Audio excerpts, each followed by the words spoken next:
Alright, we're going to do about 20 pages of Rich Dad, Poor Dad. Starting with lesson 2 here. Why teach financial literacy? A little quote.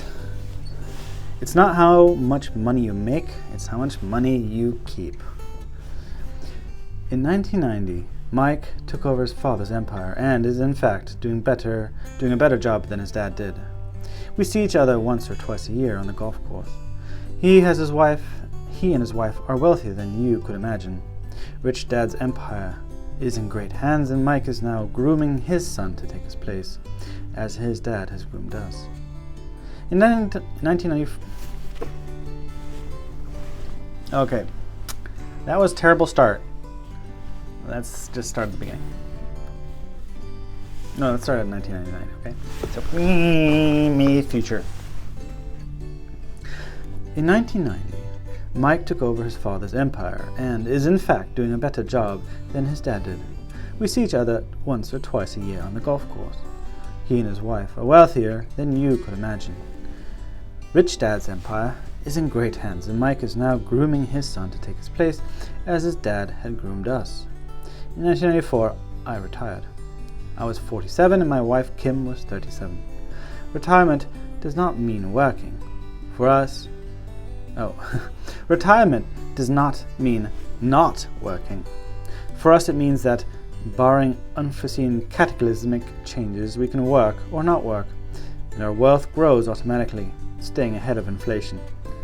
Our assets are large enough to grow by themselves. It's like planting a tree. You water it for years, and then one day it doesn't need you anymore. Its roots are implanted deep enough. The tree provides you shade for your enjoyment. Mike chose to run his empire, and I chose to retire. Whenever I speak to groups of people, they often ask what I do, what would I recommend that they do? How do I get started? Is there a book you could recommend? What should I do to prepare my children? What is your secret to success? How do I make millions? Whenever I hear one of these questions, I'm reminded of the following story. The Richest Businessman. In 1923, a group of our greatest leaders and richest businessmen had a meeting at the Edgewater Beach Hotel in Chicago. Among them were Charles Schwab, head of the largest independent steel company; Samuel Insull, president of the largest utility; Howard Hobson, head of the largest gas company; and Ivar Kruger, president of International Match Company, one of the world's largest companies at the time.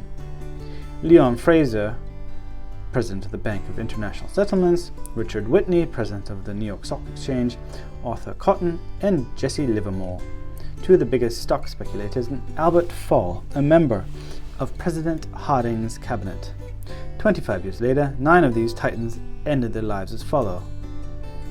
Schwab died penniless after living for 5 years on borrowed money.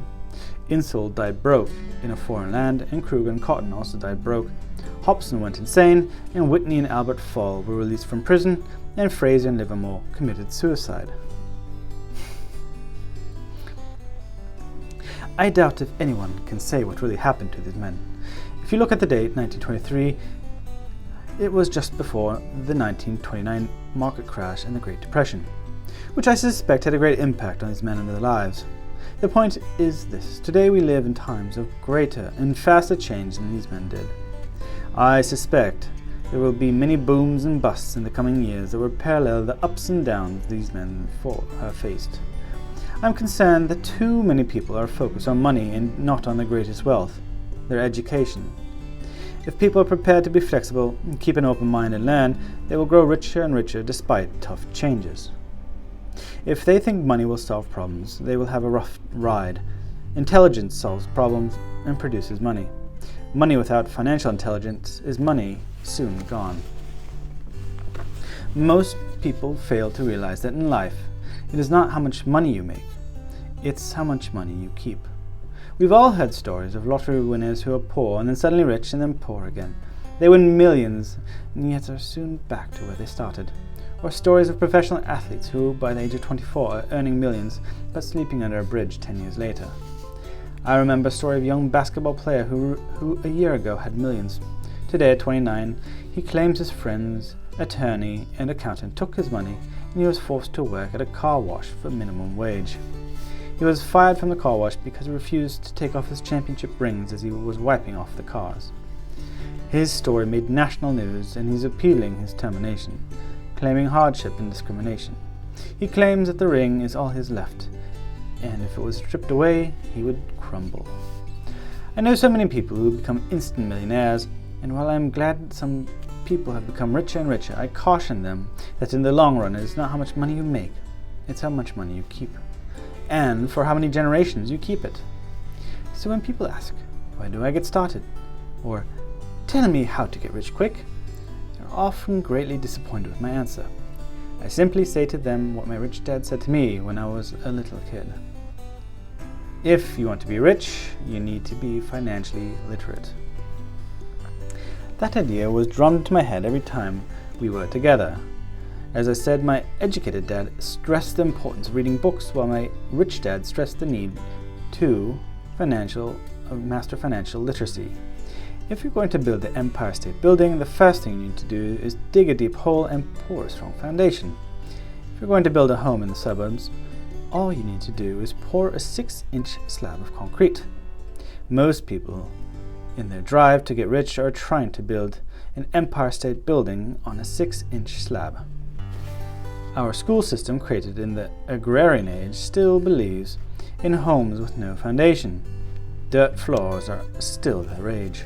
So kids graduate from school with virtually no financial foundation.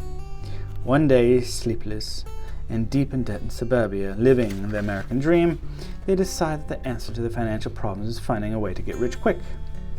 Construction on the skyscraper begins. It goes up quickly, and soon, instead of the Empire State Building, we have the Leaning Tower of suburbia. The sleepless nights return. As for Mike and me in our adult years, both of our choices were possible because we were taught to pour a strong financial foundation when we were just kids. Accounting is possibly the most confusing, boring subject in the world, but if you want to be rich long term, it could be the most important subject. For Rich Dad, the question was how to take a boring and confusing subject and teach it to kids. The answer he found was to make it simple by teaching in pictures. My dad poured a strong financial foundation for me, Mike and me. Since we were just kids, he created a simple way to teach us. For years, he only drew pictures and used few words. Mike and I understood these simple drawings, the jargon, the movement of money, and then, in later years, Rich Dad began adding numbers.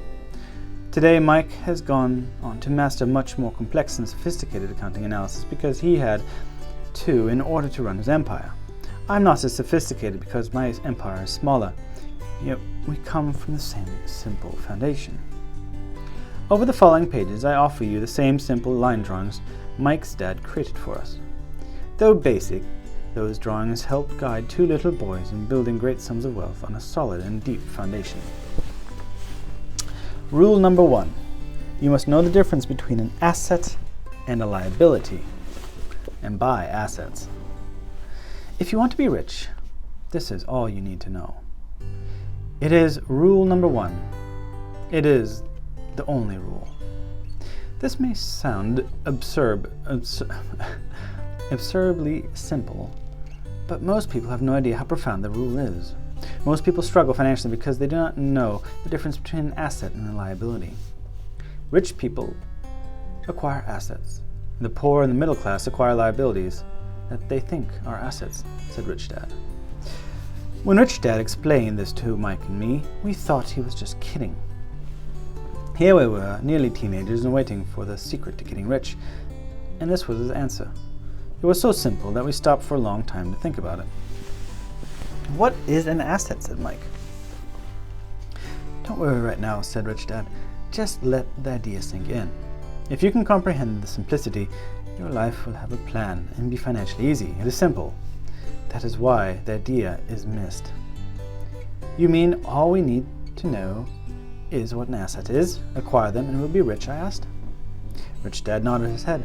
It's that simple. If it's that simple, how come everyone isn't rich? I asked. Rich Dad smiled. Because people do not know the difference between an asset and a liability.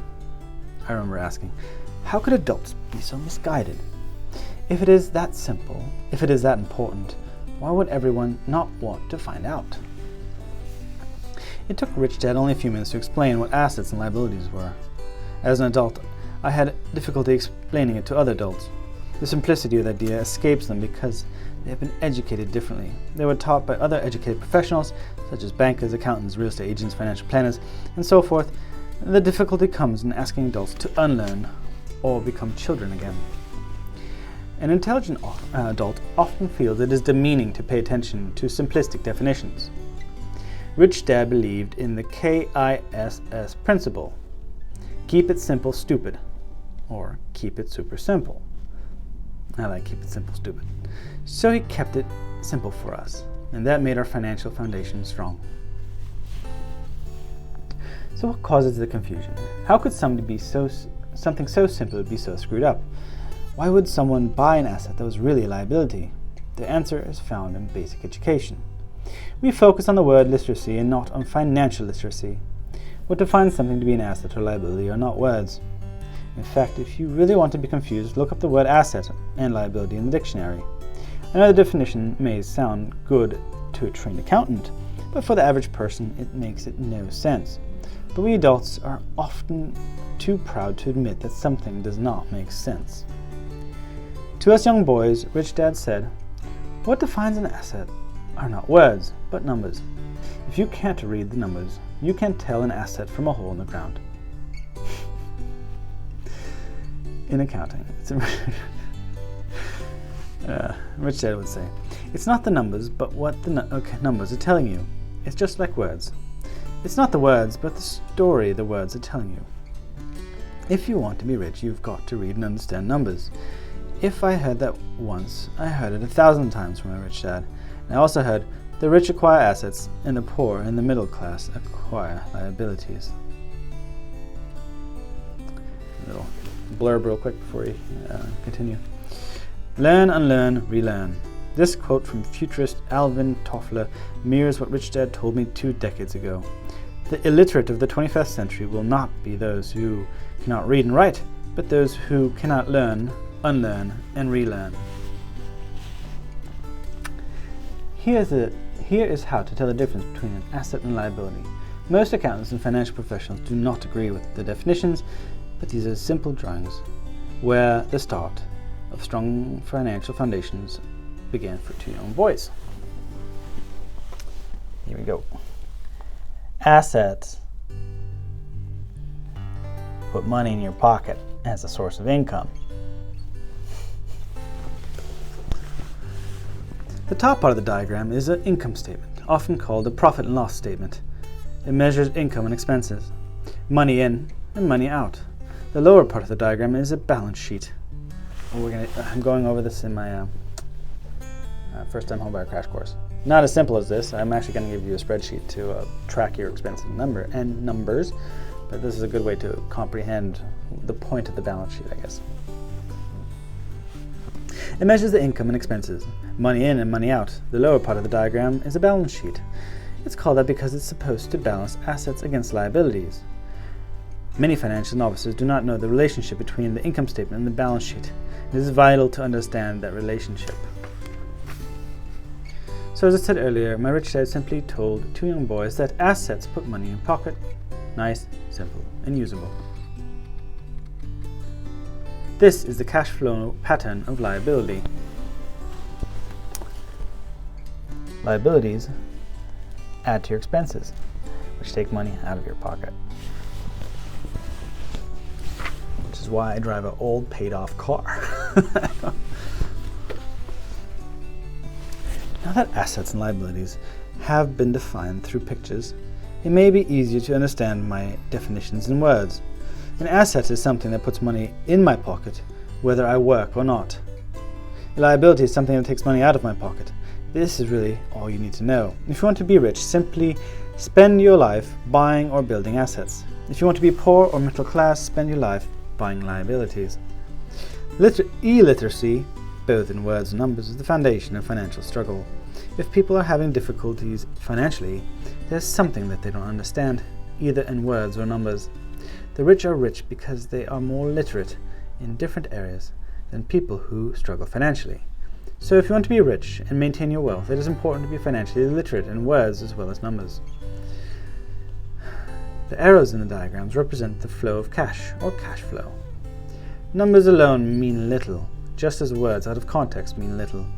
It's the story that counts. In financial reporting, reading numbers is like looking for the plot, the story of where the cash is flowing. In 80% of most families, the financial story paints a picture of hard work to get ahead. However, this effort is for naught, because they spend their lives buying liabilities instead of assets. This is a cash flow pattern of a poor person.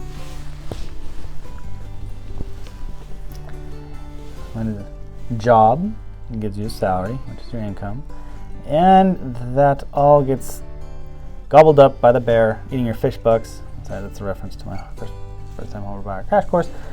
Taxes, rent, food, transportation, and clothes. And nothing makes it down to that asset. You're not buying any assets, nor are assets contributing to paying off anything.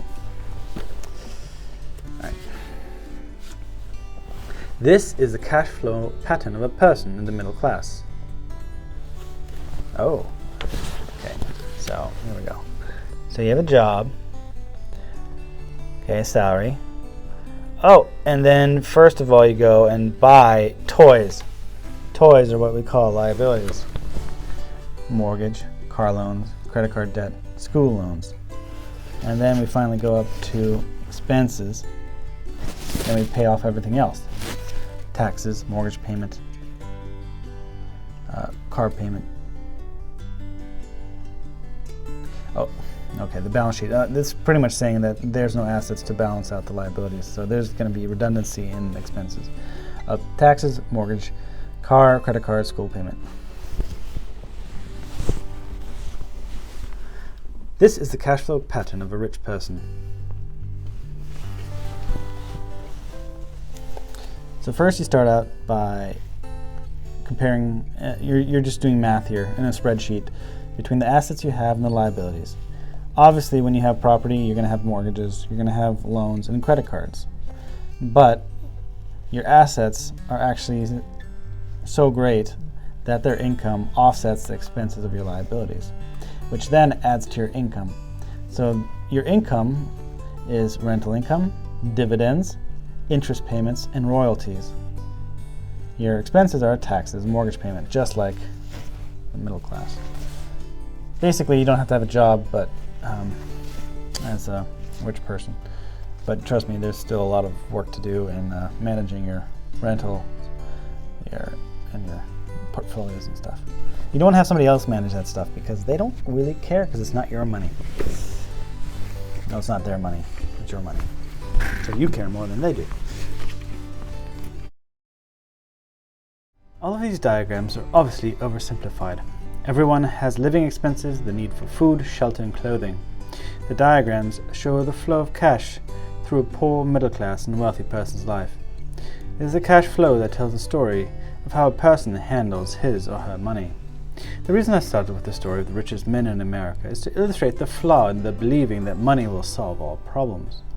That is why I cringe whenever I hear people ask me how to get rich quick or where they should start. I often hear, I'm in debt, so I need to make more money. But the more money will often not solve the problem. In fact, it may compound the problem. Money often makes obvious our tragic human flaws, putting a spotlight on what we don't know. That is why all too often a person who comes into a sudden windfall of cash, let's say inheritance, a pay raise, or lottery winnings, soon returns to the same financial mess, if not worse, than the mess they were in before. Money only accentuates the cash flow pattern running in your head. If the pattern is to spend everything you've got, most likely an increase in cash will just result in an increase in spending. And thus the saying, a fool and his money is one big party.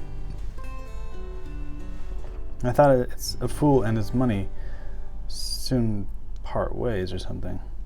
Okay, well, whatever. I've said many times that when we go to school to gain scholastic and professional skills, both of which are important, we learn to make money with our professional skills. In 1960s, when I was in high school, if someone did well academically, people assumed this bright student would go on to be a medical doctor because it was the profession with the promise of the greatest financial reward. Today, doctors face financial challenges I wouldn't wish on my worst enemy. Insurance companies taking control of the business, managed healthcare, government intervention, and malpractice lawsuits. Today, kids want to become famous athletes, movie stars, rock stars, beauty queens, or CEOs because that is where the fame, money, and prestige are. That is the reason it is so hard to motivate kids in school today. They know that professional success is no longer solely linked to academic success, as it once was. Because students leave without financial skills, millions of educated people pursue their profession successfully, but later find themselves struggling financially. They work harder, but don't get ahead. What is missing from their education is not how to make money, but how to manage money. It's called financial aptitude. What do you do with the money once you make it? How to keep people from taking it from you, and how to keep it longer, and how to make that money work hard for you. Most people don't understand why they struggle financially because they don't understand cash flow. A person can be highly educated, professionally successful, and financially literate.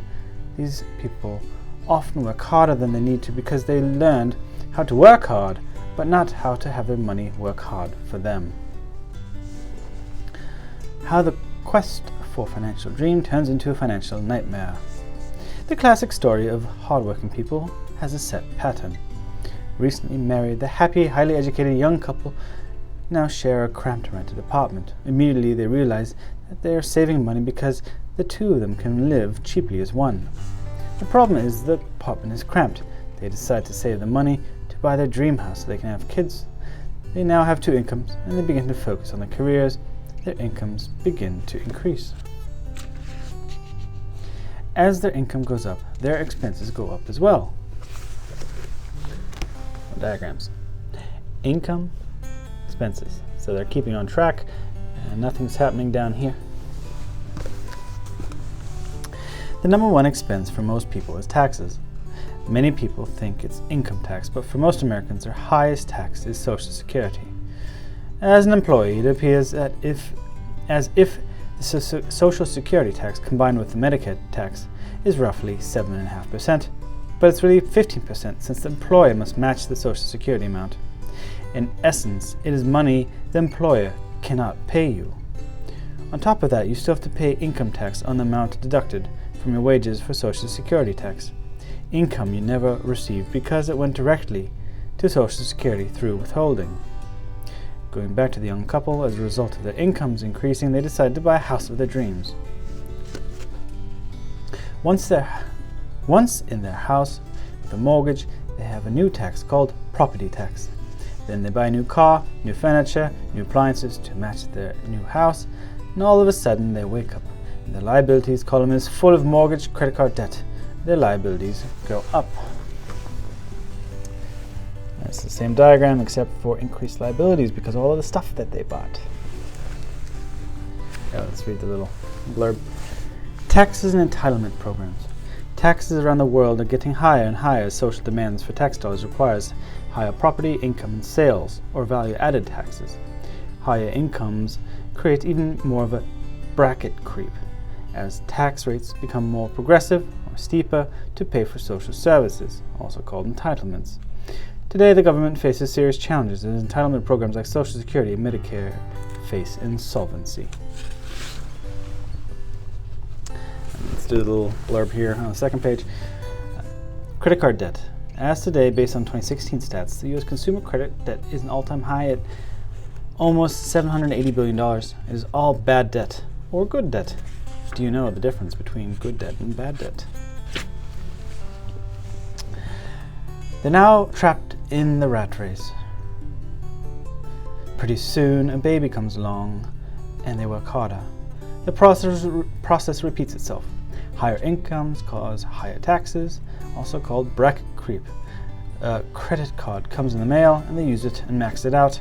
A loan company calls and says their greatest asset is their home and has appreciated in value. Because their credit is so good, the company offers a bill consolidation loan and tells them the intelligent thing to do is to clear off the high interest consumer debt by paying off their credit card. And besides, mortgage interest is a tax deduction. Maybe, not really anymore. They go for it and pay off those high-interest credit cards. They breathe a sigh of relief. Their credit cards are paid off. They've now folded their consumer debt into their home mortgage. Their payments go down because they extended the debt over 30 years. It is the smart thing to do. Their neighbor calls to invite them to go shopping. The Memorial Day sale is on. They promise themselves they'll just go to window shop, but they take a credit card just in case. I run into this young couple all the time. The names change, but the financial dilemma is the same. They come to one of my talks to hear what I have to say, and they ask me, can you tell us how to make more money? They don't understand that their trouble is really how they choose to spend their money they do have. It is caused by financial illiteracy and not understanding the difference between an asset and a liability. More money seldom solves someone's money problems. Intelligence solves problems. There's a saying a friend of mine uses over and over again to people in debt. If you find you've dug yourself a hole, stop digging. As a child, my dad often used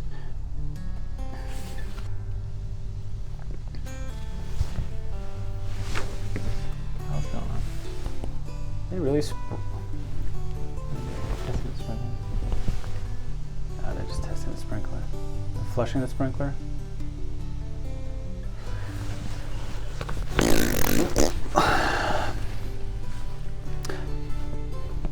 That's really loud. More money seldom solves someone's money problems. Intelligence solves money problems. There's a saying a friend of mine uses over and over to people in debt. If you find you've dug yourself into a hole, stop digging.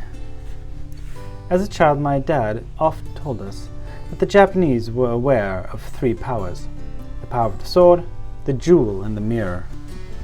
The sword symbolizes the power of weapons. America has spent trillions of dollars on weapons, and because of this is a powerful military presence in the world. The jewel symbolizes the power of money. There is some degree of truth to the saying, remember the golden rule, he who has the gold makes the rules. The mirror symbolizes the power of self-knowledge. This self-knowledge, according to the Japanese legend, was the most treasured of all the three. All too often the poor middle class allow the power of the money to control them. By simply getting up and working harder, failing to ask themselves if what they do makes sense. They shoot themselves in the foot as they leave for work every morning. By not fully understanding money, the vast majority of people allow its awesome power to control them. If they use the power of the mirror, they would have asked themselves, does this make sense? All too often, instead of trusting their inner wisdom, that genius inside, most people follow the crowd. They do things because everybody else does them. They conform rather than question. Often they mindlessly repeat what they've been told. Diversify. Your home is an asset. Your home is your biggest investment. You get a tax break for going into great rate of debt. Get a safe job. Don't make mistakes. Don't take risks. It is said that the fear of public speaking is a fear greater than death for most people. According to psychiatrists, the fear of public speaking is caused by the fear of ostracism, the fear of standing out, the fear of criticism, the fear of ridicule, and the fear of being an outcast. The fear of being different prevents most people from seeking new ways to solve their problems. That is why my educated dad said the Japanese value the power of the mirror the most, for it is only when we look into it that we find truth. Fear is the main reason that people say, play it safe. That goes for anything, be it sports, relationships, careers, or money. It is that same fear, the fear of ostracism, that causes people to conform to and not question commonly accepted opinions or popular trends. Your home is an asset. Get a build consolidation loan and get out of debt. Work harder. It's a promotion. Someday I'll be vice president. Save money. When I get a raise, I'll buy a bigger home. Mutual funds are safe. Many financial problems are caused by trying to keep up with the Joneses. Occasionally, we all need to look into the mirror and be true to our inner wisdom rather than our fears. By the time Mike and I were 16, we began to have problems in school. We were not bad kids, we just began to separate from the crowd. We worked for Mike's dad after school and on the weekends. Mike and I often spent hours after work just sitting at a table with his dad while he held meetings with his bankers, attorneys, accountants, brokers, investors, managers, and employees. Here was a man who had left school at 13, who was now directing, instructing, ordering, and asking questions of the educated people. They came at his beck and call and cringed when he didn't approve of them. Here was a man who had not gone along with the crowd. He was a man who did his own thinking and detested the words, quote, "We have to do it this way because that's the way everybody else does it." He also hated the words "can't." If you wanted him to do something, just say, "I don't think you can do it." 20 years ago, a little blurb here. Rich Dad surrounded himself with men and women who were specialists, attorneys, accountants, brokers, and bankers. And Kim and I have done the same. Today, our team of advisors among our greatest assets. What's more important than money? An entrepreneur's team. Who's on yours? Mike and I learned more sitting in his meetings than we did in all years of school and college included. Mike's dad was not book smart, but he was financially educated and successful as a result. He told us over and over again, an intelligent person hires people who are more intelligent than he is. So Mike and I had the benefit of spending hours listening to and learning from intelligent people. But because of this, Mike and I couldn't go along with the standard dogma our teachers preached, and that caused problems. Whenever the teacher said, "If you don't get good grades, you won't do well in the real world," Mike and I just raised our eyebrows. When we were told to follow set procedures and not deviate from the rules, we could see how school discouraged creativity. We started to understand why Rich Dad told us that schools were designed to produce good employees instead of good employers. Occasionally, Mike or I would ask our teachers how what we studied was applicable in the real world, or why we never studied money and how it worked. To the latter question, we often got the answer that money was not important, and that if we excelled in our education, the money would flow or follow. The more we knew about the power of money, the more distant we grew from our teachers and our classmates. My highly educated dad never pressured me about my grades, but we did begin to argue about money. By the time I was 16, I probably had a far better foundation with money than both of my parents. I could keep books. I listened to tax accountants, corporate attorneys, bankers, real estate brokers, investors, and so forth. By contrast, my dad talked only to other teachers. One day, my dad told me that our home was our greatest investment.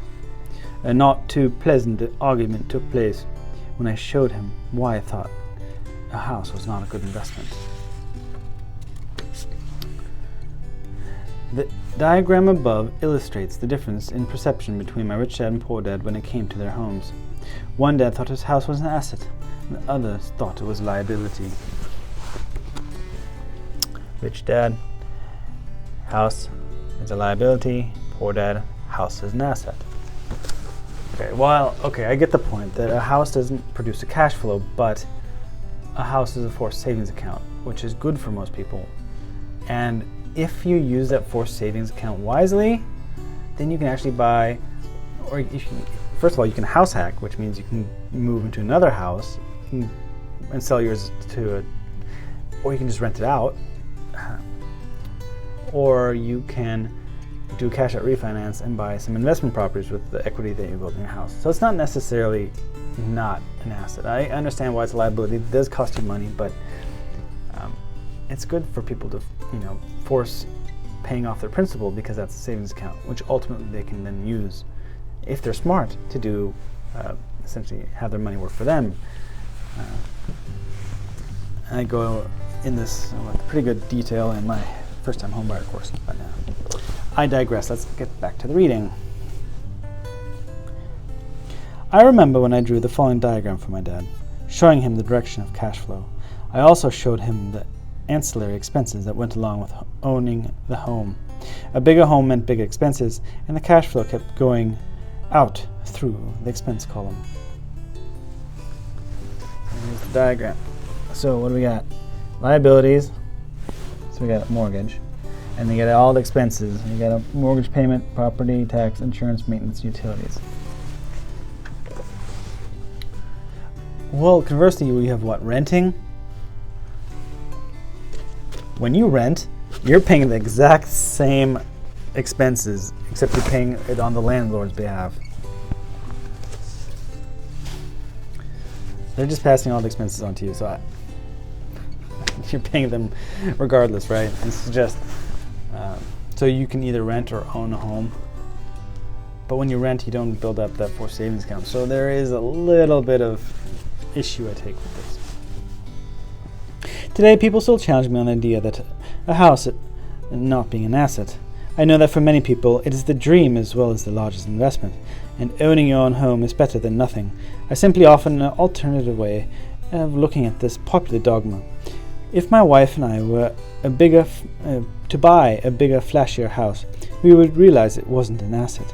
It would be a liability since it would take money out of our pocket. So here's the argument I put forth. I really don't expect most people to agree with it because your home is an emotional thing, and when it comes to money, high emotions tend to low financial intelligence. I know from personal experience that home money has a way of making every decision emotional.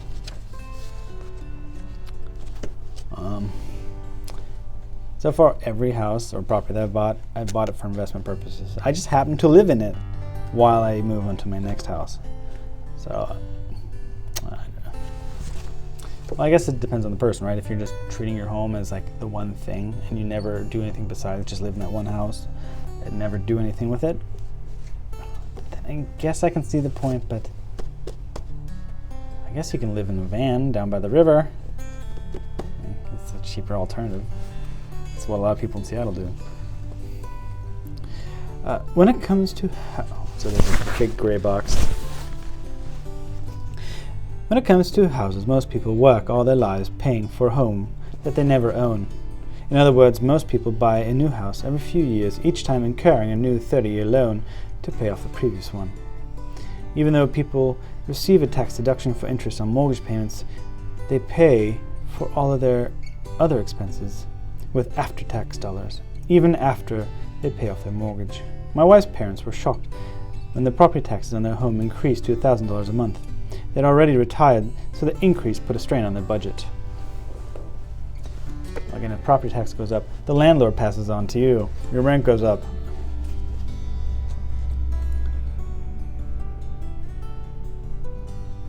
$12,000, so they live in a $1.2 million household in Washington.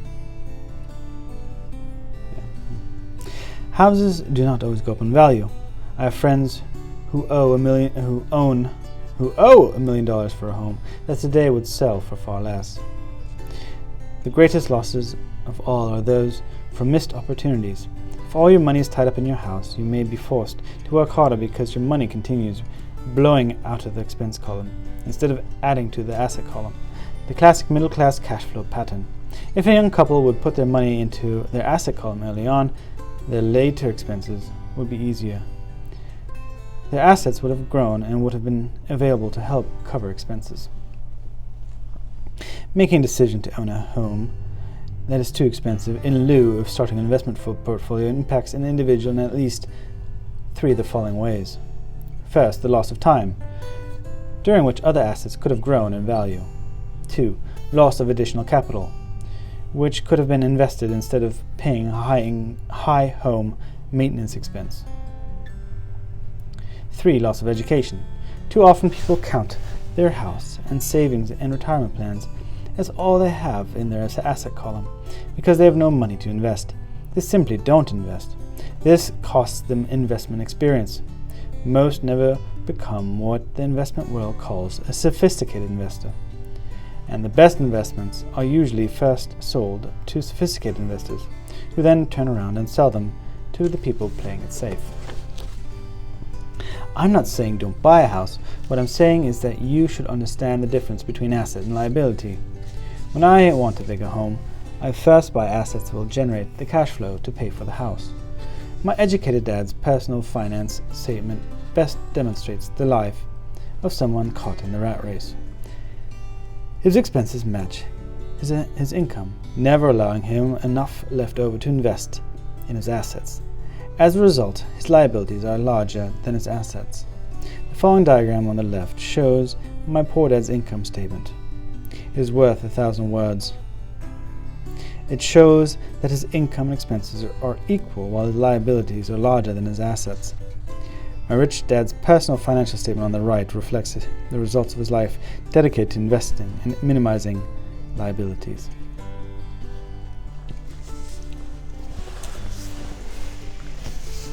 So I guess what he's trying to show is that in his poor dad, very little assets,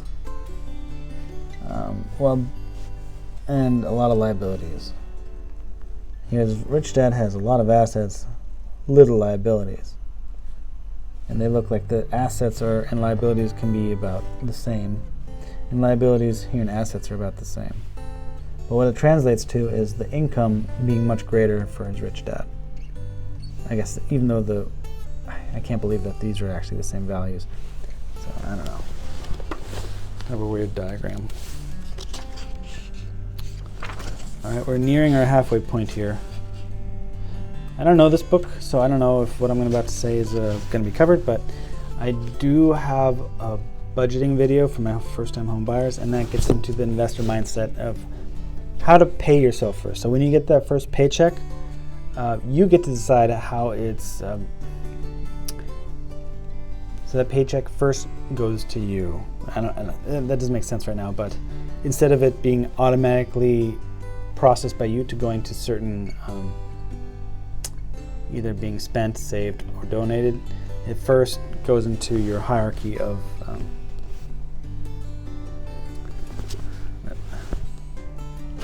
do I say this? Let me start over. I have something. I actually created a budget video in my first-time homebuyer course, which addresses this issue of when you get your paycheck and how to actually pay yourself first before it just kind of poofs into, nothingness. Poof, That's what most people's paycheck, what happens when they get a paycheck. It's just, it gets automatically spent for them. They never feel like they're in control of where their money goes, really. It's like, oh, of course I have to pay the rent. Of course I have to pay this, and I have to pay this, and at the end I'm left with nothing. So we're gonna, if you'd like, you can click on that course. I'm going to link it below. It's free, it's on YouTube. But we go through how to think about when you get that paycheck, how do you want to break it out into the 4 separate spending categories. I don't want to call it spending because it's not just spending. It's I guess you can spend your money, you can save your money, you can donate your money, or you can invest your money. And at the very beginning, it's a very simple budget. You just say 20% of it I'm going to invest. 0% goes to donations, because if you have debt, pay yourself first and get rid of those salmon eating your own salmon. That's even the worst. It's not even the bear, it's just other salmon cannibalizing your salmon. And then, if that doesn't make sense, watch the video. And then, saving it, which is absolutely pointless unless you're putting into like a high interest savings account and you know that you're not going to hold it on for a very long time because you got enough money coming in and you're going to use it somehow because you don't want to risk it. And then, like, I don't want to have you put in Bitcoin and then a month later it goes to 0 or it could go to 100, I don't know. But it's very risky. I'd rather have you know that you can use that for down payment or to buy another investment property or something like that, right? But it's a short-term investment. You don't let it sit in a high, even in a high interest or a high yield savings account for more than a couple of months. And this is the halfway point. So I guess that's it. We're going to continue tomorrow with finishing lesson number 2.